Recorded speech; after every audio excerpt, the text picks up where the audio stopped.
Hello guys, how are you all? ఈ video ఎవరైనా సరే గేట్ కానీ ఏదైనా కాంపిటేటివ్ ఎగ్జామ్ ప్రిపేర్ అవుతుంటే కోచింగ్ తీసుకుంటే వాళ్ళకి ఈ వీడియో చాలా యూస్ఫుల్. ఒక కోచింగ్ తీసుకునే ముందు డెసిషన్ తీసుకునేలాగా మీకు ఈ వీడియో చాలా బాగా పనికొస్తుంది. ఒక 14 ఇయర్స్ ఎక్స్పీరియన్స్ కోచింగ్ ఇండస్ట్రీలో ఉన్న వ్యక్తిగా నేను ఈ వీడియో చేస్తున్నాను కాబట్టి మీకు ఈ వీడియోలో ఖచ్చితంగా చాలా వాల్యుబుల్ ఇన్ఫర్మేషన్, ఇప్పటివరకు ఎవరో ఇవ్వలేని ఇన్ఫర్మేషన్, సీక్రెట్స్ ఉంటాయి. కంటిన్యూగా ఎండ్ అయ్యే వరకు చూడండి. సో వీడియోలో ముందు పాయింట్స్ చెప్పే ముందు ఒక పాయింట్ ఏంటంటే, వీడియో చేద్దాం వద్దా అని చాలా ఆలోచించాను. అంటే కొన్ని డార్క్ ఫ్యాక్ట్స్ ఉంటాయి, ఎవరైనా అఫెండ్ అవ్వచ్చు. నేను ఇప్పటివరకు ఎవరి గురించి ఇప్పుడు నెగటివ్ ఫ్యాక్ట్స్ చెప్తానంటే మాట్లాడలేదు. మనకంటూ క్లీన్ ఇమేజ్ ఉన్నప్పుడు ఎందుకు డిస్టర్బ్ చేయడం అనుకున్నా. కానీ స్టూడెంట్స్ పాయింట్ ఆఫ్ వ్యూలో ఆలోచిస్తే కొంతమంది ట్రాప్ అవుతున్నారు. అంటే రాంగ్ మార్కెటింగ్ ట్రిక్స్లో ట్రాప్ అయిపోతున్నారు. అవి అవాయిడ్ చేయాలి. అట్లీస్ట్ వాళ్ళకి అవేర్నెస్ ఇవ్వాలి నేను అని అనిపించి చెప్తున్నాను. ఇప్పుడు కోచింగ్ ఇండస్ట్రీ తీసుకుంటే అట్లీస్ట్ గేట్ పాయింట్ ఆఫ్ వ్యూలో నేను 14 ఇయర్స్లో డిఫరెంట్ ఇన్స్టిట్యూట్లో వర్క్ చేశాను. ఇండియా మొత్తం ఎడ్టెక్లో కూడా వర్క్ చేశాను. ఎందుకంటే నేను ఎందుకు చెప్తున్నానంటే, చెప్పేవాడికి ఏం తెలుసు అనేది మీకు ఒక ఐడియా రావాలి కదా. అందరినీ చూసి మాట్లాడుతున్నాను, ఏం జరుగుతుందో నాకు తెలుసు కాబట్టి ఫ్యాక్ట్ చెప్తున్నాను. మీకు కొంచెం నాయిస్ ఉన్నా అడ్జస్ట్ అవ్వండి, ఎందుకంటే నేను బయట ఉండి వీడియో చేస్తున్నాను కదా, సౌండ్స్ వస్తాయి. అవి మనం మరి అడ్జస్ట్ అవ్వాలి, తప్పదు. ఇప్పుడు ఈ కోచింగ్ ఇండస్ట్రీని మనం డిఫరెంట్ వేస్లో డివైడ్ చేయొచ్చు. ఒకటి ఎడ్టెక్ ప్లాట్ఫామ్స్, ఇంకోటి ఏంటంటే ఎప్పటి నుంచో ఇక్కడే ఉండిపోయి ఉన్న బ్రాండ్ వాల్యూ ఉన్న ఆఫ్లైన్ ఇన్స్టిట్యూట్స్, వాళ్ళకి ఆన్లైన్ కూడా ఉంటుంది. ఇంకొకటి ఇప్పుడే స్టార్ట్ అవుతుంది, కొత్తగా స్టార్ట్ చేస్తున్నవారు, ఓన్గా స్టార్ట్ చేస్తున్నవారు, అలా డిఫరెంట్ ఉన్నారు. ఇప్పుడు ఏంటంటే మనకి చూస్ చేసుకునేటప్పుడు ఎడ్టెక్ ప్లాట్ఫామ్స్లో already establish in the sense వాళ్ళు ఒక స్టార్టప్ లాగా లేదా ఫండింగ్ మీద డిపెండ్ అయిన వాళ్ళు ఏం చేస్తారంటే, they spend a lot on marketing rather than quality education. So వాళ్ళు ఏం చేస్తారంటే, మిమ్మల్ని అట్రాక్ట్ చేయడం కోసం యాడ్స్ అని తక్కువ ఫీజులో 5,000కి ఇస్తాను, 10,000కి ఇస్తానని చెప్పడం, మా దగ్గర వాళ్ళు ఉన్నారు, వీళ్ళు ఉన్నారు, అవి చెప్పిస్తాం, ఇవి చెప్పిస్తాం, అన్నీ చెప్తారు. ఫస్ట్లీ మనం ఏదైనా కోచింగ్ ఇన్స్టిట్యూట్ జాయిన్ అయ్యే ముందు చెక్ చేసుకోవాల్సింది ఏంటంటే, అక్కడ ఎవరు టీచ్ చేస్తున్నారు. Very very very very very important. ఏ సబ్జెక్ట్కి ఏ టీచర్ చెప్తారు, ఆ లిస్ట్ అడగండి వాళ్ళని. ఇవ్వగలిగారు అనుకోండి, you are happy. Subject wise నాకు లిస్ట్ ఇవ్వని చెప్పండి, వాళ్ళు ఇచ్చిన రోజు మీరు వాళ్ళని హ్యాపీగా యాక్సెప్ట్ చేయొచ్చు. రెండోది ఏంటంటే, సబ్జెక్ట్తో పాటు ఇంకొకటి మీకు ఇప్పుడున్న ఎడ్టెక్ ప్లాట్ఫామ్స్లో, నేను పేర్లు చెప్పట్లేదు, మీరు అర్థం చేసుకోవచ్చు. ఏదైనా ఎడ్టెక్ ప్లాట్ఫామ్ ఫండింగ్ మీద కానీ లేదా ఈ స్టార్టప్ కల్చర్లో జాయిన్ చేసినవన్నీ కూడా ఏంటంటే, they give you a big list of faculty, photos వేసేస్తారు. వాళ్ళు అక్కడ చెప్తున్నారో లేదో కనుక్కోండి. అందులో ఏ టీచర్ ఏ సబ్జెక్ట్ చెప్తారో కనుక్కోండి. కనుక్కోకుండా ట్రాప్ అయ్యారనుకోండి, వాళ్ళు తక్కువ ఫీజుకి ఇచ్చినా సరే సఫర్ అవుతారు. నేను ఇవి స్టూడెంట్స్ దగ్గర నుంచి ఫీడ్బ్యాక్ తీసుకుని చెప్తున్నాను. ఒక స్టూడెంట్ 10,000 కట్టాడు, ఒక ఇన్స్టిట్యూట్లో జాయిన్ అయ్యాడు, కానీ క్వాలిటీతో నాట్ సాటిస్ఫైడ్. యూట్యూబ్లో వీడియోస్ చూస్తున్నాడు, ఆ కేసుని చూశాను. అదేవిధంగా ఇంకొక స్టూడెంట్ ఏంటంటే 50,000+ అంటే వెరీ హై హ్యూజ్ ఫీ కట్టాడు, అక్కడ సాటిస్ఫైడ్గా లేడు. అంటే ఇట్ డిపెండ్స్. మీరు ఇన్స్టిట్యూట్ ఎన్ని ఇయర్స్ నుంచి ఉందో, ఒక 20 ఇయర్స్ నుంచి ఉందా, 30 ఇయర్స్ నుంచి ఉందా, దానికి బ్రాండ్ వాల్యూ ఉందా, అది మాత్రమే కాదు, మనకి ఎవరు చెప్తున్నారు. ఒకవేళ ఆన్లైన్ కోచింగ్ అయితే వీళ్ళు ఆన్లైన్ కోచింగ్కి అడాప్ట్ అయ్యారా, ఇంకా ఆఫ్లైన్ కోచింగ్లోనే ఉన్నారా, పాత ఫ్యాకల్టీ అప్డేట్ అయ్యారా, వెరీ ఇంపార్టెంట్. 30 ఇయర్స్ ఎక్స్పీరియన్స్ ఉన్న టీచర్ అయినా సరే కంటెంట్ అప్డేట్ అవ్వకపోతే గేట్లో నో యూస్. అలా నేను చాలామందిని చూశాను. ఒకప్పుడు వాళ్ళు బ్రాండ్ టాప్ ఫ్యాకల్టీ, తర్వాత ఆన్లైన్ వచ్చిన తర్వాత అప్డేట్ అవ్వకుండా అదే కంటెంట్ రిపీటెడ్గా చెప్తున్నారు, లేటెస్ట్ కంటెంట్ ఇవ్వట్లేదు. సో అట్లాంటి వాళ్ళు కూడా ఉన్నారు. అంటే అందరూ ఉన్నారు, every different type of people ఉన్నారు. నేను ఏం చెప్తున్నానంటే, మీరు ఫస్ట్ ఐడెంటిఫై చేయండి.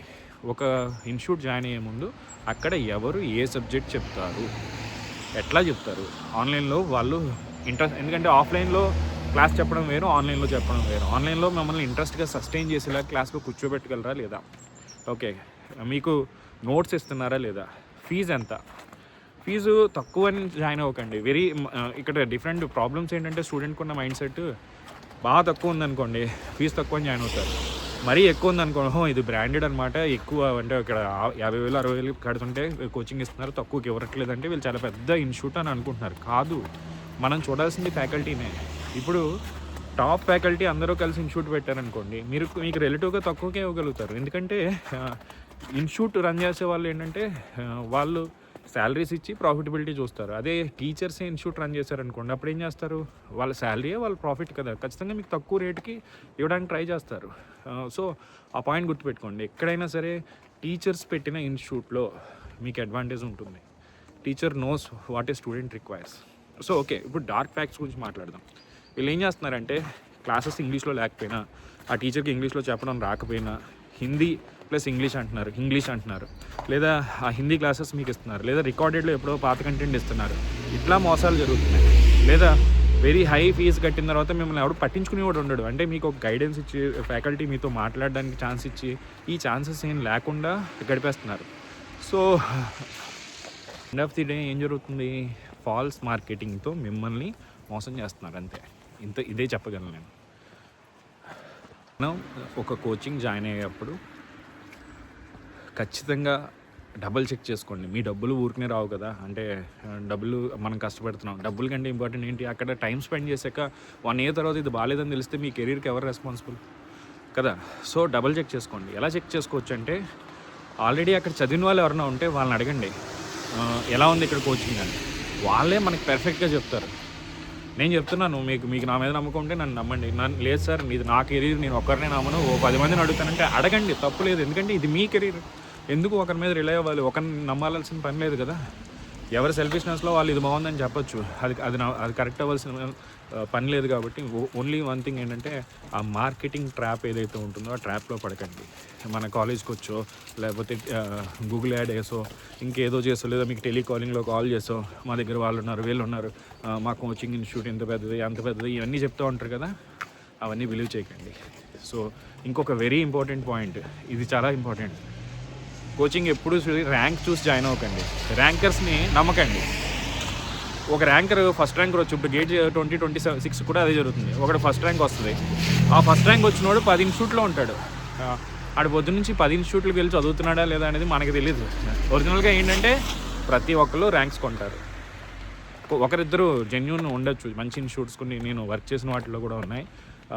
ఎందుకంటే ఒకరి నేమ్ చేస్తే ఒకరి నేమ్ అఫెండ్ అవుతుందని నేను చెప్పట్లేదు, కానీ కొంతమంది జెన్యూన్గా వేసుకుంటారు. మిగతా వాళ్ళంతా కూడా ర్యాంక్స్ కొంటారు. మీరు నమ్మండి, నమ్మకపోండి. ఒకటే ర్యాంకర్ 10 ఇన్స్టిట్యూట్లో ఎలా చదువుతాడు చెప్పండి? ఒక చోట టెస్ట్ సిరీస్ అంటాడు, ఒక రోజు క్లాస్ రూమ్ కోచింగ్ అంటాడు, ఒక చోట ఇంకేదో అంటాడు. ఏం లేదు, మనీ ఇస్తే ర్యాంక్ వేసుకోవచ్చు అనమాట. సో మనం ర్యాంక్ చూసి ఎప్పుడు జాయిన్ అవ్వకూడదు. 1000 మంది జాయిన్ అయ్యారు, ఒకడికి ర్యాంక్ వచ్చింది, ఆ ఒక్కడు మీరు అవ్వాలని రూల్ ఏముంది? మీరు సక్సెస్ అవుతారు, దాంట్లో జాయిన్ అయితే సక్సెస్ అయిపోతారని అనుకోకండి. సో కోచింగ్ ఇన్స్టిట్యూట్ ఎప్పుడు కూడా ర్యాంక్ చూసి జాయిన్ అవ్వద్దు, ఫ్యాకల్టీని చూసి జాయిన్ అవ్వండి. ఫీజు చూసి జాయిన్ అవ్వకండి. ఫీజు వెరీ హై ఉంటే బ్రాండ్ కాదు, వెరీ లో ఉంటే అఫోర్డబుల్ అని ఈజీగా ఉందని జాయిన్ అయిపోవద్దు. ఎందుకంటే ఇక్కడ జనరల్లీ నేను ట్రై చేసేది ఏంటంటే లోయెస్ట్ ఫీతో, అంటే నేను ఇది ఇంకా చేయలేదు, ఫ్యూచర్లో చేయాలనేది నా ఎయిమ్. లోయెస్ట్ ఫీతో క్వాలిటీ ఎడ్యుకేషన్ ఇవ్వాలనేది నా ఎయిమ్. ఇప్పటికీ ఒక అఫోర్డబుల్ ఫీతోనే మేము ముందుకు వస్తున్నాం, కానీ ఇంకా లోయెస్ట్ పాసిబుల్ ఫీతో ట్రై చేయాలని. అది ఎలా అవుతుంది పాసిబుల్ అంటే, 100 మందికి చెప్పినా 1000 మందికి చెప్పినా అదే కోచింగ్, అదే ఖర్చు. ఎప్పుడైతే నెంబర్ ఆఫ్ స్టూడెంట్స్ పెరుగుతారో అప్పుడు ఆటోమేటిక్గా నేనైనా ఎవరైనా తక్కువ, అంటే ఇంట్రెస్ట్ ఉండి మంచిగా చెప్పించాలన్న వాళ్ళు ఖచ్చితంగా ఛాన్స్ వస్తుంది. నాకు ఏదో రోజు ఐ ఫీల్ దట్ ఒక huge number of students join అయ్యి నాకు బ్రేక్ ఈవెన్ అయిన రోజు సొంతంగా తక్కువ రేట్కే గేట్ కోచింగ్ కానీ ఏదైనా ఇప్పించాలనేది నా ఎయిమ్ అనమాట. అది ఫ్యూచర్ ఎప్పుడైనా మనం డిస్కస్ చేద్దాం, this is not the right time. కానీ సో ఇప్పుడు ఫ్యూ పాయింట్స్ మళ్ళీ కంక్లూడ్ చేస్తున్నాను వీడియోని. ర్యాంక్స్ చూసి జాయిన్ అవ్వద్దు, మీకు వచ్చిన ఫోన్ కాల్స్ని బట్టి కానీ, ఒక ఇన్స్టిట్యూట్కి ఏదో బ్రాండ్ ఉందని కానీ జాయిన్ అవ్వకండి. ఎందుకంటే అవన్నీ మనం బిలీవ్ చేయలేము, ఏది కరెక్ట్ ఏది రాంగ్ అనేది మిమ్మల్ని ట్రాప్ చేస్తారు. కాబట్టి క్లియర్గా ఆలోచించండి. ఒక ఇన్స్టిట్యూట్ జాయిన్ అయ్యే ముందు ఒక 10 మందితో మాట్లాడండి, తప్పు లేదు, ఇది మీ కెరీర్. ఆల్రెడీ అక్కడ చదివి ఉన్న స్టూడెంట్ ఎవరైనా ఉంటే వాళ్ళతో మాట్లాడండి. సో ఫస్ట్ ఫోర్మోస్ట్ థింగ్ ఏంటంటే, ఏ టీచర్స్ ఏ సబ్జెక్ట్ చెప్తున్నారు అని చూడండి. నాకు తెలిసిన ఒక ఎడ్టెక్ ప్లాట్ఫామ్లో ఆ పాయింట్ చెప్పలేరు, నేను చెప్తున్నాను, చాలా పెద్ద ఎడ్టెక్ ప్లాట్ఫామ్, కానీ వాళ్ళు ఆ పాయింట్ చెప్పలేరు.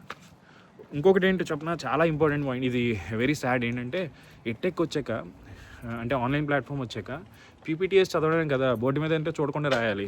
సో ఎవరైనా, ఏ టీచర్ అయినా ఏ సబ్జెక్ట్ అయినా చెప్పేయచ్చు అన్నట్టు తయారైపోయింది. నేను చూశాను కొంతమంది వాళ్ళు అప్పటి వరకు గేట్ ఆన్లైన్ రాకముందు ఒక సబ్జెక్ట్ చెప్పేవారు, ఆన్లైన్ వచ్చాక నచ్చిన సబ్జెక్ట్ చెప్తున్నారు. అది కాదు కదా. మనకు ఒక సబ్జెక్ట్ చెప్పామంటే దాంట్లో పెర్ఫెక్షన్ ఉండాలి. ఆ పెర్ఫెక్షన్ ఉన్న రోజే మనం ఆ సబ్జెక్ట్ చెప్పడానికి ఎలిజిబుల్. నేను ఒక ఇన్స్టిట్యూట్లో వర్క్ చేస్తాను, వాళ్ళకి కమ్యూనికేషన్ నీడ్ ఉంది, నన్ను అడిగారు, నేను చెప్పనని చెప్పా. నాకు చెప్తే మనీ వస్తాయని నేను చెప్పేస్తే నా వాల్యూస్ నాకంటూ కొన్ని ఎథిక్స్ ఉంటాయి కదా. ఎందుకంటే నేను చెప్పాలని అనుకుంటే నేను కమ్యూనికేషన్ నాకు వచ్చు కానీ దానికి కొంచెం టైం పెట్టి స్టూడెంట్కి ఎలా చెప్తే అర్థమవుతుంది, ఎలా ఫుల్ మార్క్స్ నేను వాళ్ళతో స్కోర్ చేయించవచ్చు, అంత నేను టైం ఎఫర్ట్ పెట్టిన రోజే నేను చెప్తాను. అంతేగాని వాళ్ళు అడిగారు కదా అని ఏ రోజుకి ఆ రోజు ఎవరో ఒకరు నోట్స్ తీసుకుని పీపీటీ తీసుకుని సర్ది చెప్పేస్తే అయిపోదు. అలా జరుగుతుంది ఎట్టెక్లో ఒకరే 4 సబ్జెక్టులు చెప్తారు, 5 సబ్జెక్టులు చెప్తారు. వాళ్ళకి 1-2 సబ్జెక్ట్స్ ఉండొచ్చు, మిగతా సబ్జెక్ట్స్ అనేవి మేనేజ్ చేస్తారు. మనకి గేట్ ప్రిపేర్ అవ్వాలంటే అన్ని సబ్జెక్ట్స్ ఎక్స్పర్ట్స్తో చెప్తేనే మీరు గేట్ ర్యాంక్ క్రాక్ చేయగలరు. ఎందుకంటే కోచింగ్ అనేది మీ ప్రిపరేషన్, అంటే మీ ర్యాంక్కి మీ జర్నీని ఈజీ చేయాలి కదా. మీరు కోచింగ్ జాయిన్ అయ్యి మళ్ళీ మిగతా ఇన్స్టిట్యూట్లో ఎక్కడేం చెప్తున్నారు, వీళ్ళని హెల్ప్ అడుగుతున్నారు అనుకోండి, అది కోచింగ్ అవ్వదు. సో ఈ పాయింట్స్ అన్నీ గుర్తుపెట్టుకోండి, ఓకేనా. సో బ్రాండ్ ఏదో చూడకండి. ఫీజు అనేది ఇది ఒక ఇన్వెస్ట్మెంట్గా తీసుకోండి. మనం లైఫ్లో నేను ఒక మంచి పొజిషన్కి వెళ్ళడం కోసం నేను ఖర్చు పెట్టిన అమౌంట్ నాకు తిరిగి వస్తుంది అని అనుకుని ఖర్చు ఒక మంచి డెసిషన్ తీసుకోండి. ఇంకోటి ఏంటంటే టెలికాలింగ్ కానీ ర్యాంక్స్ కానీ వేటికి టెంప్ట్ అవ్వకండి, ఓకే.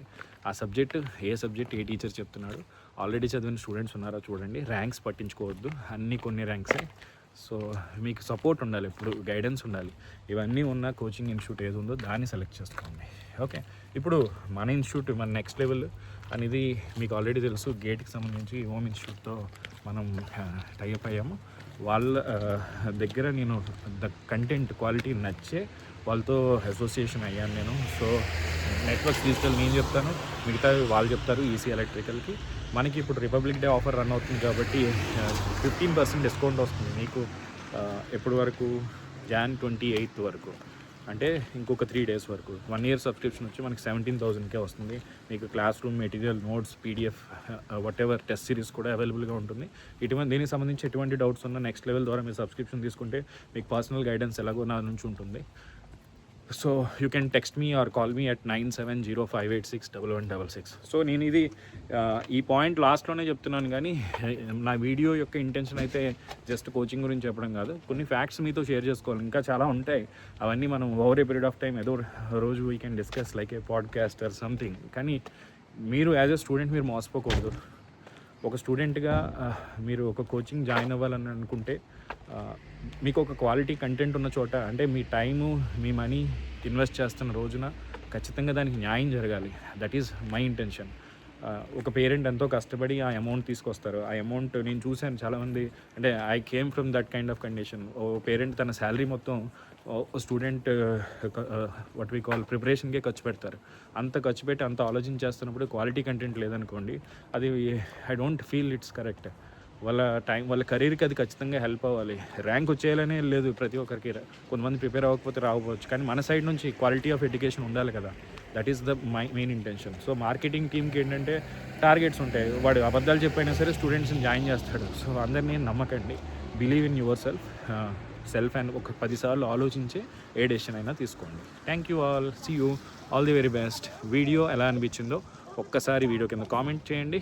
మీకు అంతేకాకుండా ఇప్పటివరకు ఛానల్ సబ్స్క్రైబ్ చేసుకోకపోతే subscribe and like and share this channel. Thank you very much guys. Bye bye.